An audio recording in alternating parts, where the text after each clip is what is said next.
large audience. Do you know what I'm saying? Like, just, Yeah. There's an audience. So I'm going to stand in front of you. It's okay. I have to be. It's okay. I have to be near my technology. Just because I'm right-handed, so. Before you start. And Yeah. also because there's the camera's there. You need Yeah. to. You can't And have your back to You're it. right in it. You can go higher.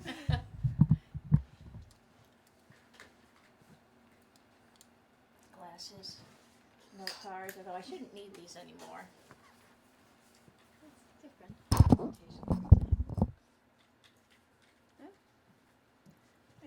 Hello everyone and welcome to BSD's Parents Math Night. It's 3rd grade tonight.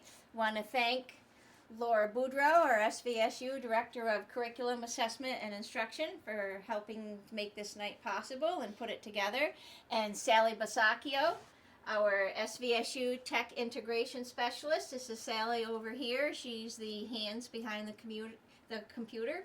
And I'm Pat Conway. I'm the SVSU Math Coach. This is my 7th year in this position. And we are going to look at 3rd grade tonight and what they're doing and how you can help at home. So we're going to get started by giving all of you a kit. I'll hand these out. Let's see, we're going to give you a blue one. We'll give you a yellow kit and a yellow kit. Thank you. You're welcome. Okay. Let's take a look at what's in there.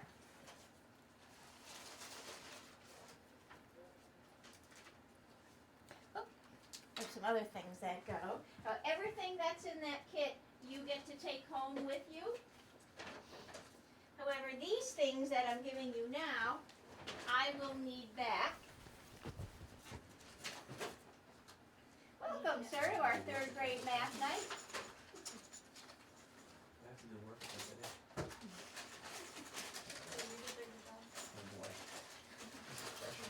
Alright.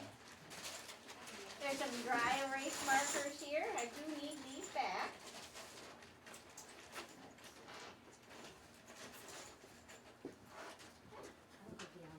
Actually, I'm going to let you keep these dry erase markers too.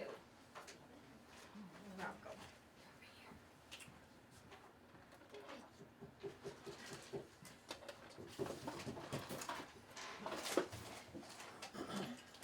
You can't be afraid.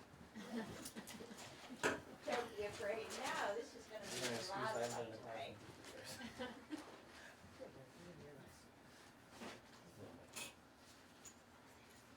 Out here for folks to use. You're welcome.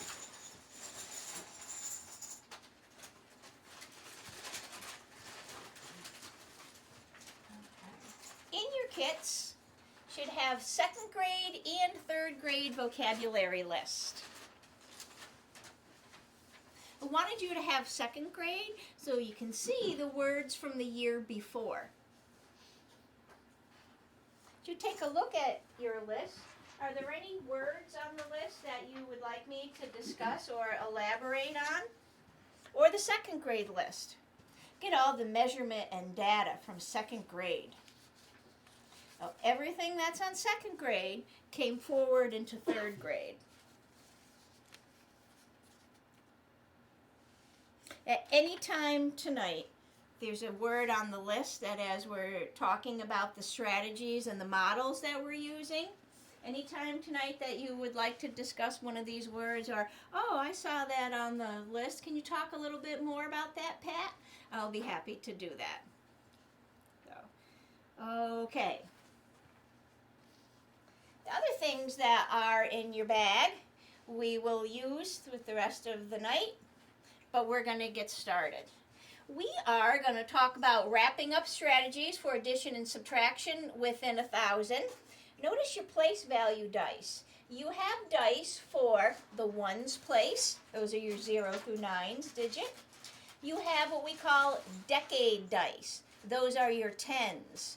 You'll have dice for 10 all the way up to 90. I think there's a 0 on that. Is there a 0 on the decades dice? You can take that dice and roll around and look at it. Is there a 0? Yep, 0, 0. Yep, that's your 0. And then your hundreds dice is 0 up through 900. And then the thousands dice. I put those in. So in case you have a third grader at home that says, I can work with numbers past 1,000, and there you have the dice.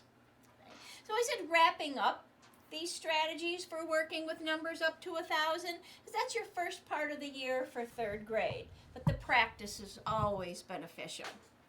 So understanding multiplication, that's where students have been probably the past 4 to 6 weeks. And they're moving on to thinking about fractions. That's where most of the third grades are right now at this point in the year. So tonight's presentation is perfect timing. Okay. Sally, let's take a look. So we have our vocabulary. Everybody has the list.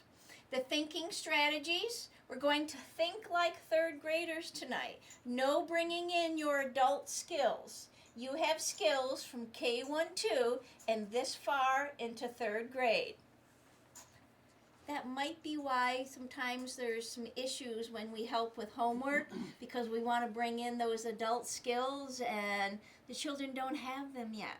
So really when you say, oh, here, do it this way, and the little ones come in and say, this is what my mom showed me, that's not so good. We want to practice the strategies and the skills that we're learning in school. So thank you for coming tonight so you can see what we're doing. Now the math facts, down here on our screen, the facts within 5, it's not just up to 5, it's within 5. So all the facts to get 4, 3 and 1, 2 and 2, 4 and 0, those are expected by June for kindergarten. Facts within 10 for first graders. And then facts within 20 for second grade. And then third grade, and it is a line item on the report card, mastery of the single-digit multiplication fact. So that's by the end of the year. So we have the flashcard practice, the number bond practice. It's a goal for the end of the year. And hopefully on the report card you'll see it as progressing. Okay, Sally. Here's the opportunities for vocabulary. I put the clock up there and there's no hands on it. I'd like to think of the clock as a type of number line, and the clock also is great for working for multiplication and fractions. May I draw on that, Sally? Partition is a word that you're going to hear. Come home. Pat, I'm not seeing the light. You're not seeing the light. How about I try another color? Yeah, I'm still not seeing it. Hold on. Okay. Let's get you a pen. What color would you like? Black is good. Go ahead. Okay. Try it. See what happens. No, Nope. Okay. I don't think that tray works. Nope. That can't work on this smart board. We just want to use it as a visual. If I was to draw a line down from 12 to 6, and then across from 9 to 3, I don't know if Sally will be able to do that either. Yeah, no. Nope. Okay, we have a little bit of a tech failure. But that lets me show the clock into 4 same size parts. Can talk about clock fractions, model fractions. How many minutes are in the clock? 60 minutes. We see that that's 12 groups of 5. Words like quarter past, half past. 45 minutes as 3/4 of an hour. Lots of vocabulary that we can use with the clock model. Here at the grocery store, we have lots of opportunities for arrays. Maybe at the grocery store, your vocabulary was what's next to, above, below, to the right of, to the left of. Now in third grade, we can talk about rows and columns that these vegetables are showing for us. Speed signs, 30. What are the factors of 30? 5 and 6, 3 and 10, 2 and 15, 1 and 30. Say, what's 10 more than 30? What's 10 less than 30? What's 100 more than 30? If we're going 30 miles an hour, How much faster can we go before we're at 55 miles an hour? Not that you would in a 30-mile-an-hour speed zone, but those questions about how many questions and reaching benchmark numbers. And then in the car with our really cool math license plate, in the car you have a captive audience. We want to unplug and debug our passengers and have wonderful, rich math conversations about mileage signs, distance, time, license plates that you see coming up, other cars that we're passing or that we're following, all about the numbers. Great opportunities. Okay, Sally?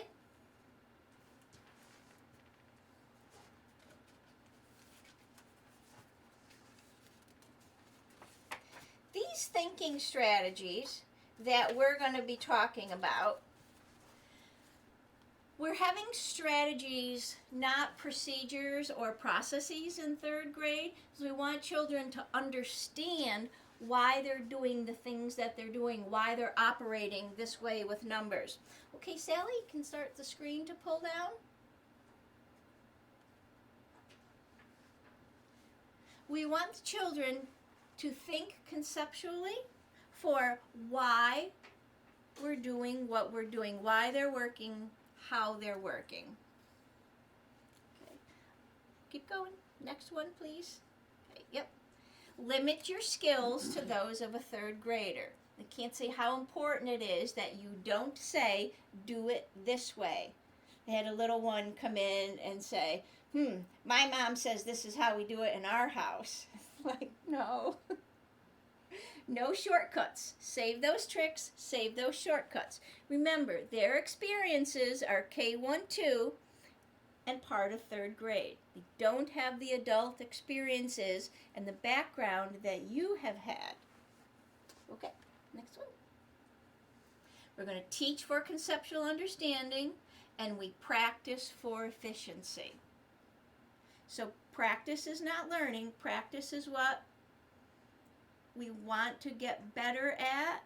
We want to model, we want to practice, but the teaching, the instruction that goes on in the classroom, that's for understanding. Next, Sally. Okay. We're going to do a lot of modeling tonight. Would you please take a look at the pictures that are on your dry erase boards? We're going to be using those for models tonight. We're going to be doing some problem solving, and we'll use these models. Models matter. We're going to elaborate on that in a few minutes. And the next one? Oh, okay. So all of these strategies, we use the strategies for a better understanding of what we're doing. We're going to limit the strategies to those of a third grader. We teach for understanding. The models do matter. It's important. Say, well, how did you know that? Can you show me a model? Very, very important. And then we problem solve for application to life. What use is it to know operations if we can't apply them to problem solving to help us as we go through the grades and as an adult? Okay, let's go. Let's look at the tools that are in a third grade classroom. Okay. Now, some of these tools have come up through K1-2, but we're repurposing them. I'm a HGTV fan, and we repurpose items in our house. We repurpose some of the tools from kindergarten, first and second grade. So let's take a look at the tools, Sally, all the way down. Okay. Do any of them look familiar to you?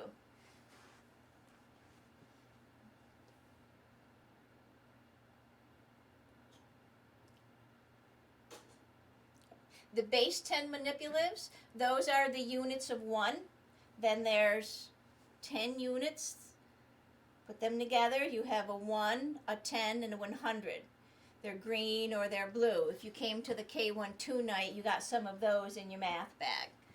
First grade, second grade uses them for modeling, adding, and subtracting. Third grade, we use them as a support.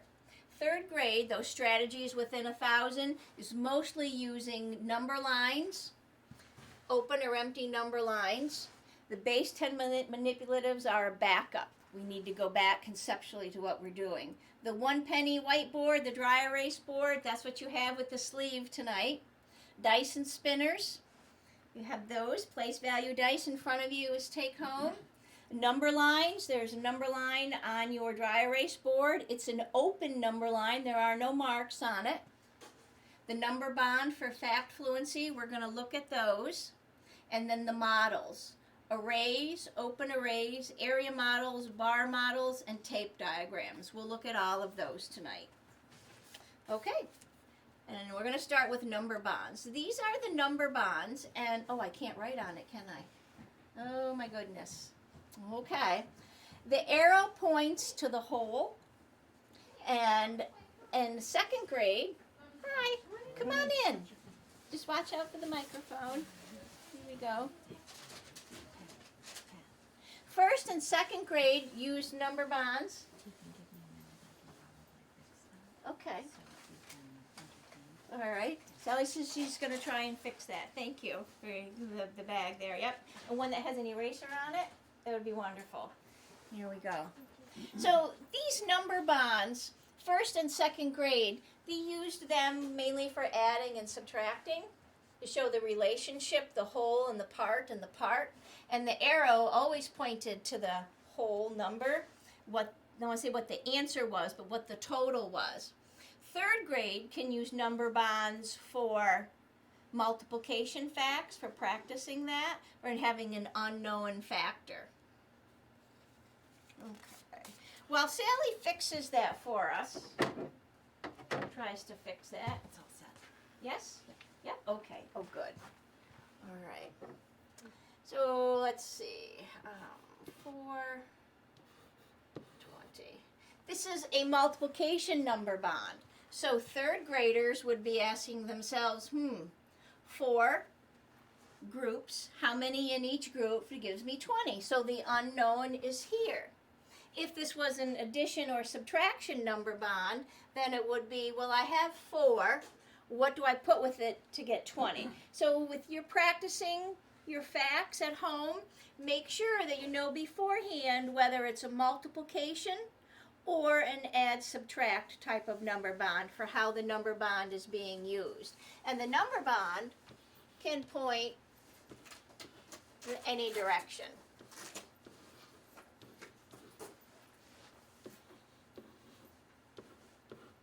There we go. So they can point up, down, right, left.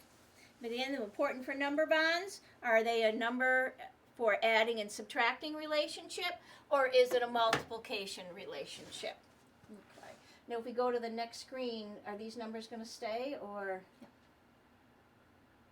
Okay. This number bond here, is it an add, subtract, or a multiplication? Mrs. Boudreaux, what do you think? Yeah. It's an add. We see that 18 and 2 is 20. Here for this number bond, it doesn't show us the magnitude, how big 18 and 2 are. So, Sally, what's the thought that we want to help students with? Oh, we want the bubble.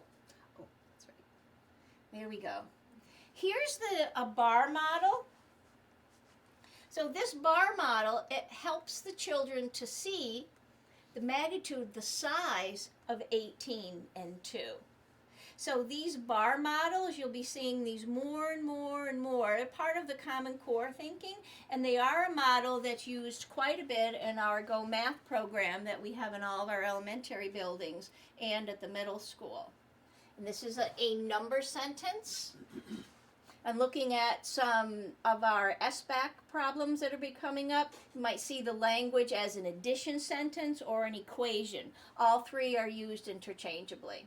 So this thinking here for first and second grade, let's see how it generalizes to third grade, Sally.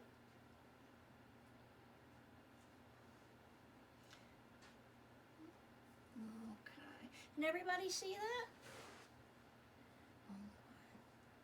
So this number bond that shows us the whole is 20. This part is 5. This part is 15. How is that idea of a bar model that's now being generalized to down here to where this is 1 whole, this part is 3/4. So what's this part over here represent? Well, this is 3rd grade, how 3rd grade works with fractions. Model, model, model. Models are important. Models are that bridge from the representational to the abstract. Okay, Sally?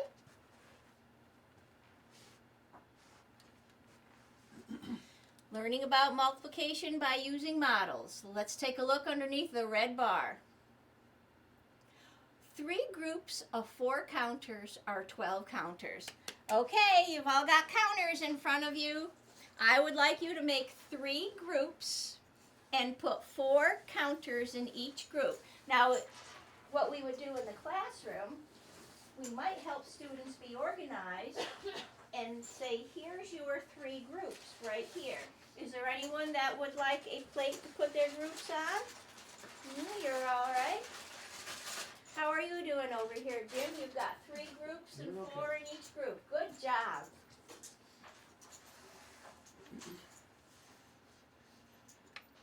Can you show me where your first group is? There you go. Yep. So our 3rd graders start here on day 1, where they have 3 groups of 4 our 12 counters. They might spend 3 to 5 class lessons doing this activity with these, call them 1-inch tiles. Every classroom has them. It was a purchase made through the curriculum office. Okay, Sally, let's look at the next level of thinking. So now, from 3 groups of 4 counters, we see that this is 4, plus another 4, plus another 4. So we're making this connection to same size groups to repeated addition. Any thoughts, predictions on what the next level of thought thinking is? Go ahead, Sally. There we go. It's the number of groups, 3, times how many are in each group. This development is a couple weeks. From same size groups to concrete manipulatives to the idea of a multiplication equation. So let's take a look at how students progress with the models. Okay. Would everyone please put this model in front of you if you have not already? This is a way that students will start to organize from putting their groups from here, their collections, 3 same size groups, 4 in each group. And you'll find this on your vocabulary list. This is an array. Math circles, we might call it a discrete array because we can see every single item individually. We wouldn't use that language in the classroom for the children. From this model, we go to an array that is an area model.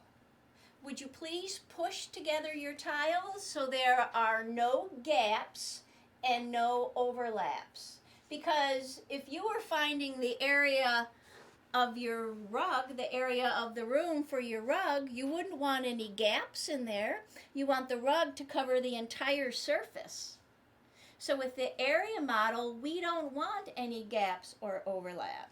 And the language for row and column, that actually starts in 2nd grade, but we expect children in 3rd grade to communicate precisely. We have 3 rows, rows are horizontal, and 4 columns. How many there are in each group or each row is the number of columns.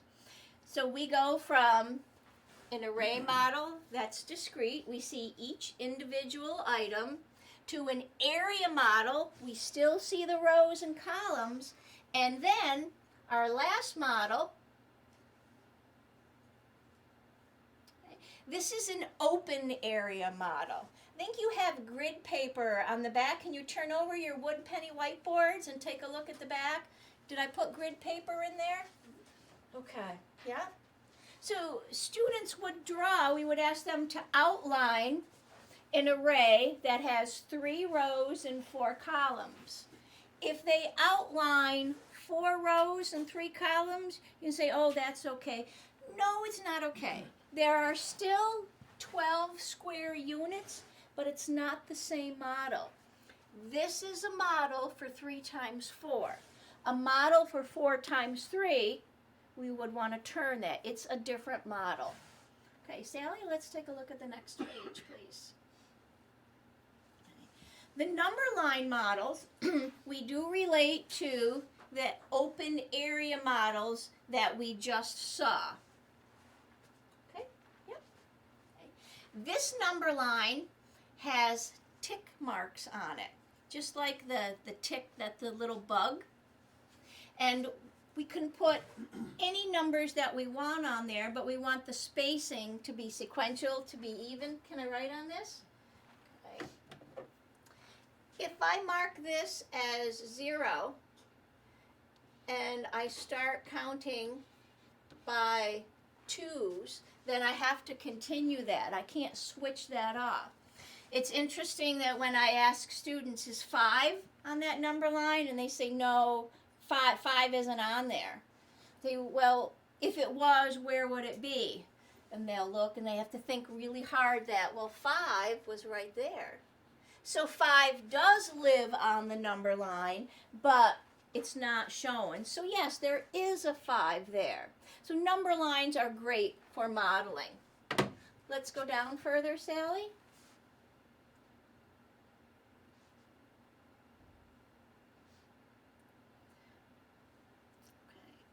This number line shows multiplication. What kind of multiplication do you think it shows? Well, those arches are groups. So how many jumps do you see? And that's the vocabulary that's used in the Common Core and Go Math. I see a jump from 0 to 4. How many units are in that jump? 4. 1, 2, 3, 4. Oh, this jump also has 1, 2, 3, 4. This has 1, 2, 3, 4. Oh, I have 3 groups of 4. This example is off an SBAC test, the Smarter Balanced Assessment Consortium, this standardized test that 3rd graders will be taking April, March, because the date has not been announced yet. But this is multiplication using a number line model. Students, do 3rd graders need to be familiar with this? Yes. Should you see it coming home for homework? Yes. 3 groups of 4. This is 3 times 4 equals 12. So besides the array model that you had in front of you, here's the number line model. Okay, Sally? Aha, I like this number line. Okay. Could you find this number line on your dry erase board? It is an open or empty number line.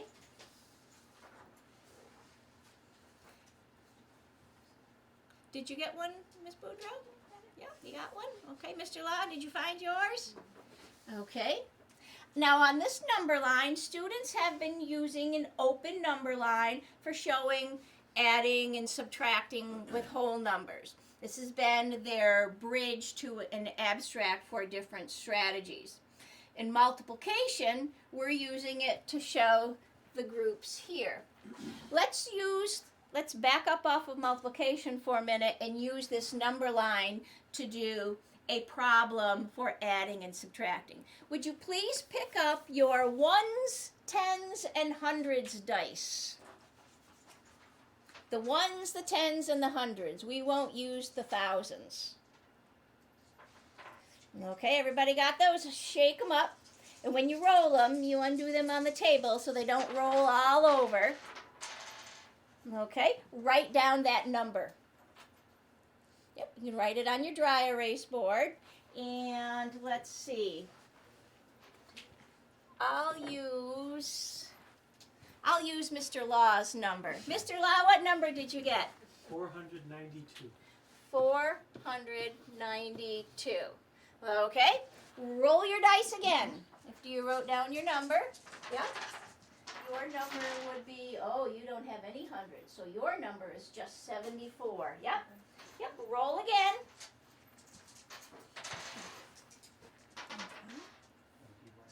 We should have put dice on. We should have put dice on. Oh, yes. Hey, so how many of you got a larger number? You got a larger number? Okay. So have everybody else, 5 people, got smaller numbers? Okay. Jerry, would you tell me what the smallest of your 2 numbers is? 325. 325. This is what I want you to do with your number line. I'm going to put my smaller number here, and I'm going to put my larger number up here. Now, this is a model of how your 3rd grader thinks about subtraction. 492 minus 325 equals what? I'm going to use a number line model to find the difference between the 2 of them. Now, I'm an add up kind of person. I like to start here and move forward. Some students will start here and move back, but I want to find the distance on a number line between my 2 numbers. Now, one of the strategies for... Wrong room. We're not doing PTG. One of the strategies that students use are working with the numbers getting to 10 or counting by tens. I'd like you to watch my strategy before you try it for yourselves. 325, I know that if I go 100 more, I will be at 425. And if I go 50 more, 425 plus 50, 475. Whoops. Now, there are lots of different ways that a 3rd grader could approach this on the number line. Maybe they would count up by tens all the time. But I'm taking bigger jumps. At this point in the year, my 3rd grade confidence is pretty good. I can count by 100s and add 25. Now, I don't want to add another 25 because that's going to put me over. So maybe I'll go 10.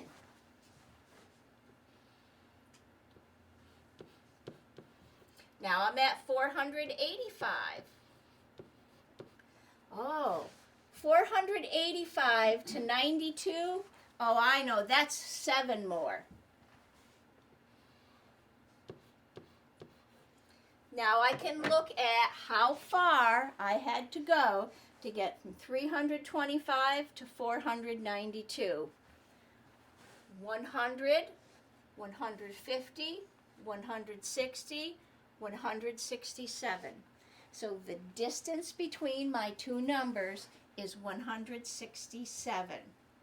This is my model.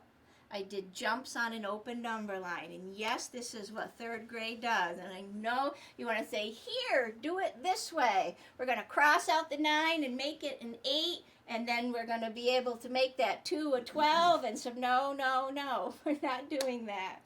3rd graders work on open number lines. Okay, go ahead and try yours. Try the jumps on the open number line, where you put your smaller number on the left Your bigger number on the right, and you're trying some jumps forward. And I won't come around unless you ask me to take a look at your board. I want no pressure tonight.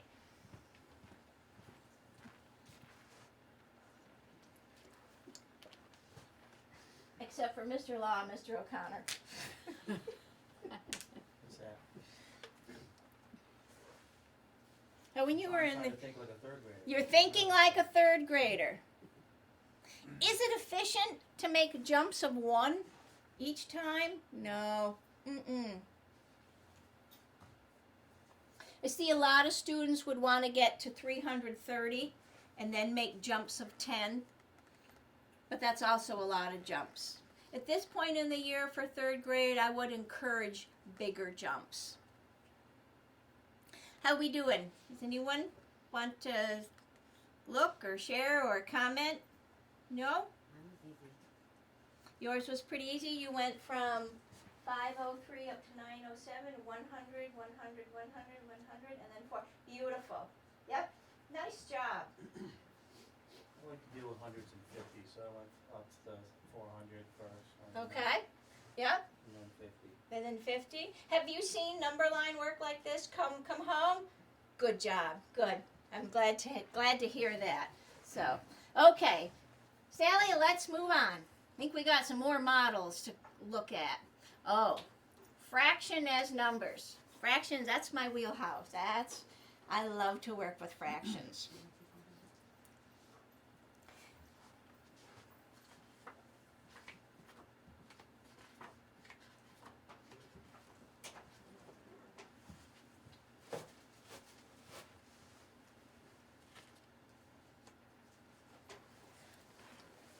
Fractions as numbers in the Common Core progression is new for third grade.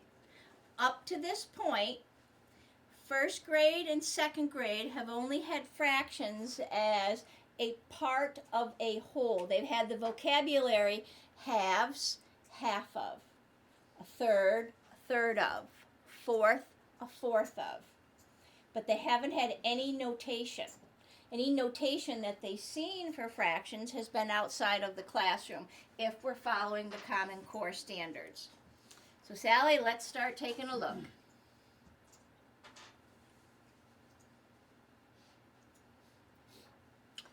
Okay.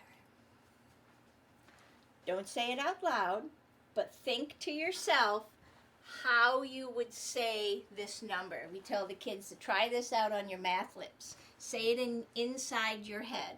How do you read that, or how do you speak that number?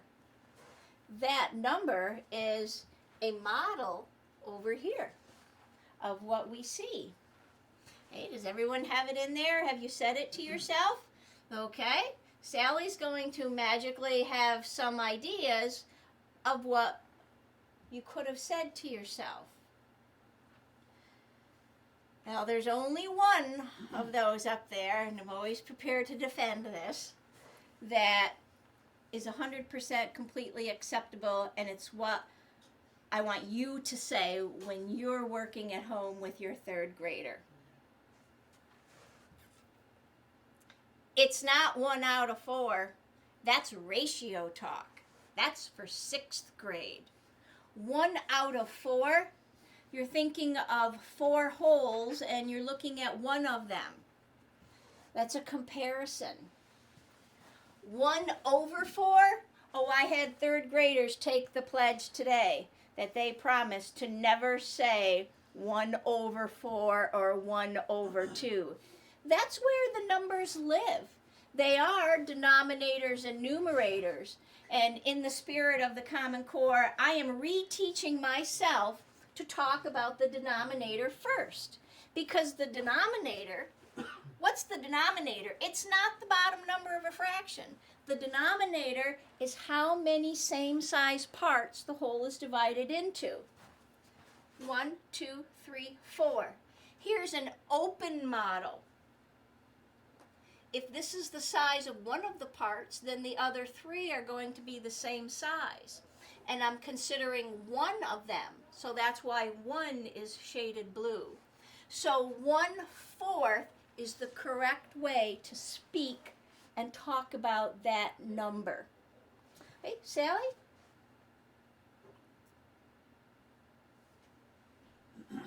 And then fractions on a number line.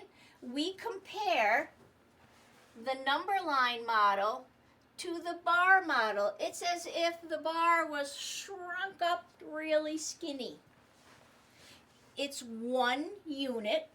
The distance from 0 is 1 unit, and that's the unit that we partition. Today, when I was in 3rd grade, we had talked about partitioning this line into fourths, and I had students do this.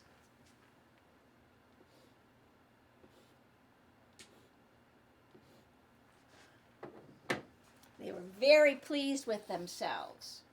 They drew 4 lines, but 4 lines partitioned the whole into 5 pretty close to same size parts, but that's not what we wanted. We wanted fourths.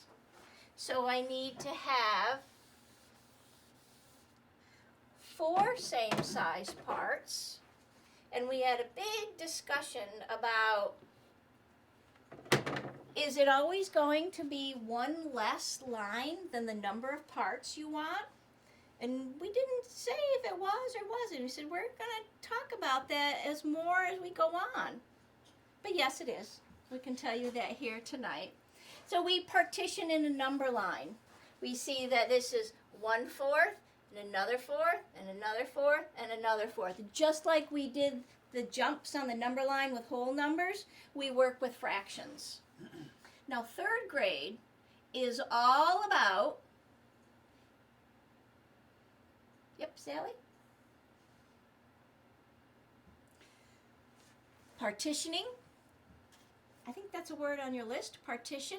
That's the dividing up into same size parts. Unit fractions, and we build up with unit fractions. Where does 3/4 come from? It's too awkward to say I have 3 1/4 parts. We say we have 3/4. But that's where 3/4 comes from. A 4th, another 4th, and another 4th. Sally, let's take a look. There we go. Think of 3 units of 1/4 as 3/4. Looks awful. Sounds awful. Well, that's why we don't speak that way. But that's the thought behind it. That's the concept. That's the understanding. When I put, okay, Sally, can we see? When we put that 4th, keep going. Keep going. Okay, there we go. Yep. This 4th with this 4th, I've shaded in 3 1/4 parts. On my number line, this 4th, this 4th, this 4th, this 4th. Does that mean every space that's 1 unit in length? Sally, would you show the folks how it would go?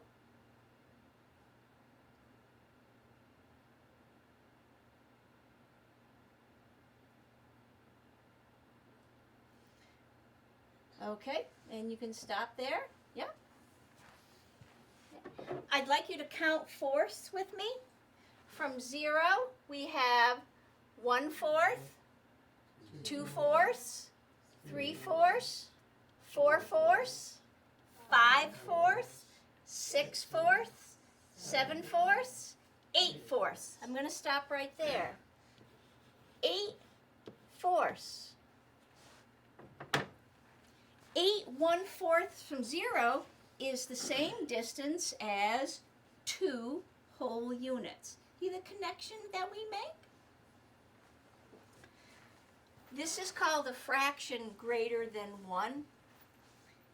Improper fraction, that's old language. We call them fractions greater than 1 now. Common Core language. We're going to speak the same language. Okay, Sally? Oh, and these were fractions that we were going to place on the number line. but I think in the interest of time, because we want to solve some problems together, we will keep going. But this is an exercise that all the third grades do, where they place and they look at how many fourths there are. And they move the fraction up to where it is. The smartboard's a wonderful tool. All of our classrooms here at Ben El have them. Okay, Sally? Oh, fraction benchmarks. You know those measuring cups that are in your kitchens? Great tool. Make some cookies together, make some brownies together, some pancakes. These are not measuring cups, but number line models. Is there a willing participant who will come up and match any one of these words to the model that they think it fits? Anybody willing to slide that? Mr. O'Connor? Yay! Okay. Now, I'll tell you the one that the students always pick first. The students always pick 1/2. They always start with That's that. just where I was going. That's Only 'cause I okay. can visualize a half. You can Like, you say, visualize a this. half. Yeah. I drag it over? Yep. Drag it over. Oops. Yep. You want to use the pad of your And how finger. I put it, You can put it right there. Beautiful. Yep. Okay. Thank you. That's why you go first. Because you can, so they can pick that one. Yep. There you go. So that is 1/2 of the distance, and I like using the word form, between 0 and 1. We talk about the size of fractions, the magnitude of fractions a lot. So, I see one that looks like it's about halfway between 0 and 1/2. Which one is that about halfway between that? I tried to mix them up. Let's do one, we'll do one more. Anybody else want to try one? No, nobody? Oh. All right, Mrs. Boudreaux, thank you. Pick the popsicle stick.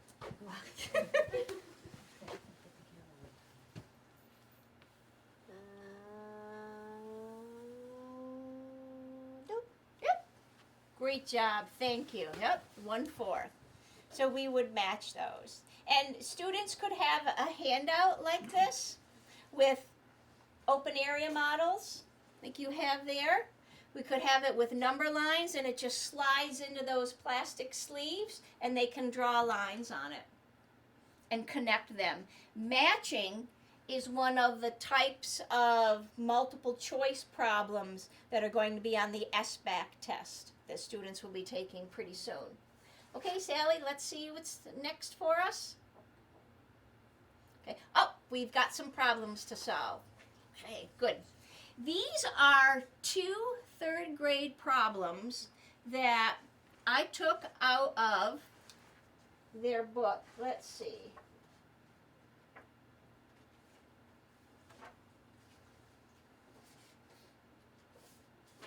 One is out of the book that's in their classroom, and the other is out of the book that a lot of teachers are tearing out pages. It's the standards practice book for homework. I see them going home in a homework folder. So they're both from the classroom. Let's take a look at how we would solve them. We solve them together. Okay? So the first one, Jeff rode his bike around a bike trail that was 1/3 of a mile long. He rode around the trail 9 times. Write a fraction greater than 1 for the distance. How many miles did Jeff ride? Well, we have to have a model to show how we did this. So we could make a bike trail. Do you have a number line on your dry erase boards? Yes? Okay. So everybody has a number. Sally, can you give me a number line? I'd have to. Just a straight line. just a straight line, I'll have to. or I can draw one. Okay. Okay.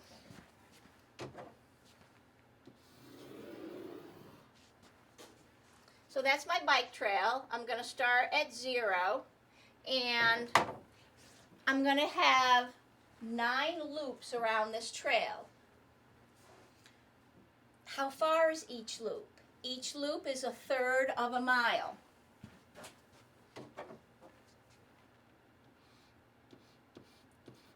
there's my first third. And then I'm going to go another third. And then I'm going to go another third. Well, if this is 1/3, I've really gone 2/3. Then I've gone 3/3. I could work, that's one way of working my model. How many thirds am I going to have? 9/3. So when I get to 9/3, there's my fraction greater than 1. And third graders know that when you put 3/3 together, you have 1 whole. So they would say, there's 3/3 for a mile. 4/3, 5/3, 6/3. There's another mile. 7/3, 8/3, 9/3. There's my other mile. There we go. That's one way a third grader would approach this problem. How would a fourth grader approach it? A fourth grader would approach it as 1/3 times 9. But a third grader doesn't have those skills. So when your third grader comes home with their homework and this is on it, you know how to do it with a model. Does third grade add fractions? A third plus a third plus a third plus a third? No. Fourth grade adds fractions with the same denominator. See how we built up from the unit fraction? A third and another third and another third. We did 9 of them. And then I circled up 3/3 as 1 whole. Here we go. That's how a third grader would solve this. Can I ask a question? Yes.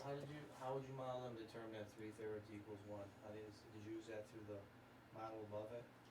From what we had done before about having, on that? Yep. Understand that may I? anytime the Yep. number is the same? That if they have this area model Above it? here, Okay. and they partition this into thirds, and they shade in a third, and then shade in another third, and shade in the last 1/3, 3 1/3 is 1 whole. Right. This is not a problem that would be the first week. Yep. This is one that we build up to after unit fractions. Okay. Ginger. I picked this one because I wanted to have us practice bar modeling. Everybody have a chance to read about Ginger?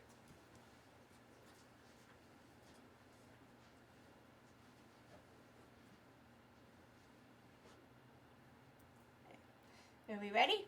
Okay. Can you find a space on your dry erase board to write, and we will practice this one together?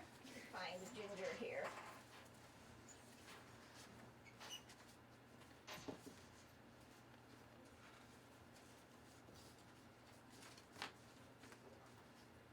Okay, here we go.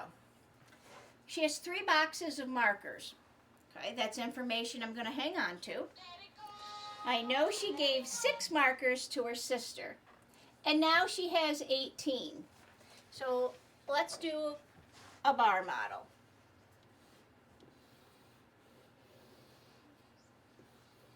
Here's the 6 that went to her sisters. Now I have 18 more.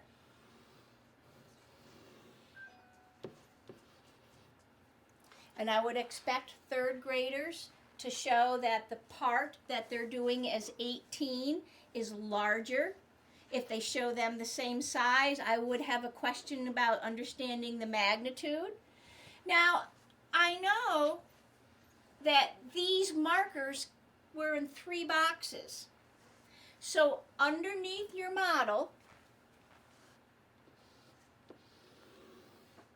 or above it, I want you to do another bar the same size, or even a number line the same size as your 6 markers and 18 markers. Now we know this whole group of how many markers? There must have been 24 in there. So this whole is 24, but it was in 3 boxes. So partition this open bar into 3 same size parts, into 3 same size boxes. Now remember, the whole is 24.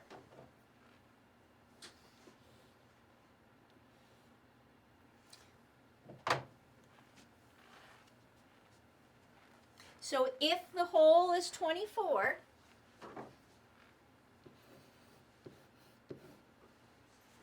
and I'm going to put B for boxes, or maybe I'll make that a box. There we go. If there's 24 markers, evenly divided among the 3 boxes, how many markers were in each box? Here's those 3rd grade basic facts we practiced. 24 divided by 3. How many markers were in each box? 8.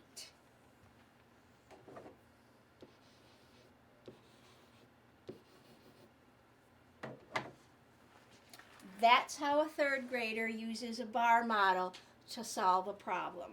This is the depth of the problem that we want 3rd graders to be able to have entry, to have that access. How do I even start with the model? This is what we're teaching them in 3rd grade. A lot different than how we learned, isn't it? Ooh, you couldn't erase that fast enough. Waiting for the next one. That is it. Those are the 2 problems that I picked for us. Now, they don't start with problems like this. Day 1. I mean, the numbers are small. There are less than 24. Everybody has 24 chips. You could solve this problem out or use your chips to model. But these bar models, they have given us access to problems that are deep and rich and we really need to think about. But we solve them together. You okay? Yeah. Okay? It takes practice, and we keep practicing. We teach for conceptual understanding, and we practice these problems together. Sally, I think on the next page I'm going to put my email up there. This was our review of what we did tonight. Yep. Remember we started with the vocabulary? Yep. And we want to talk the same language as the students. And then we're going to never underestimate the importance of a model. Model, model, model. The bar models, the arrays, the open number lines. Yep. Models are transition from the representation to the abstract. Yep. Strategies for thinking, those jumps on the number line, getting to 10, using 100. Counting up, counting back, and solving the word problems their way. Now, here, do it this way. Let me show you how mommy thinks. No, we have to think like a 3rd grader for what they're working with. And here we go. The standards for mathematical practice. Practice number 1 is make sense of problems and persevere in solving them. And practice number 6 is attend to precision.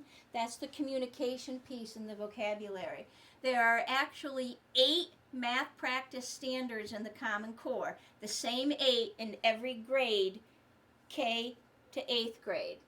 And our SU, our supervisory union, is focusing on practice number 1, persevering through those challenging problems, and attending to precision, the vocabulary.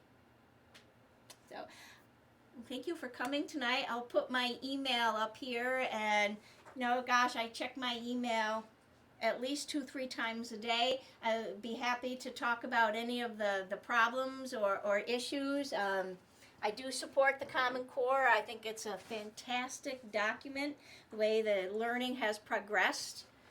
It's all laid out. So let's see, Pat Conway at svsu.org. There we go.